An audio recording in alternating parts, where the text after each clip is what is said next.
KS diagnostic సెంటర్కి వచ్చాను. Creatine sample ఇచ్చాను. ఇస్తే వీళ్ళు 1:30కి నాకు 5.7 అని ఫోన్ చేశారు, మెసేజ్ పెట్టారు.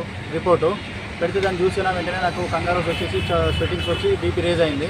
తర్వాత మా ఫ్రెండ్ వాళ్ళకి ఫోన్ చేస్తే కారు పట్టుకొచ్చి తీసుకెళ్లారు. నన్ను తీసుకెళ్ళిన తర్వాత మళ్ళీ ఒకసారి రిఫర్ చేసి చూసుకుందామని సార్ దగ్గరికి వెళ్ళాము. అక్కడ 1.6 వచ్చింది. తర్వాత ఓకే అని వెళ్ళిపోయాము ఇంటికి.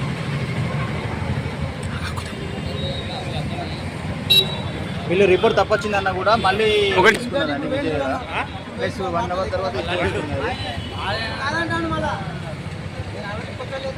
వాళ్ళు ఏమంటారు మళ్ళీ రీషాంపుల్ మళ్ళీ చేస్తే ఫస్ట్ 6.5 వచ్చింది. తర్వాత మళ్ళీ పెడితే 5.7 వచ్చింది.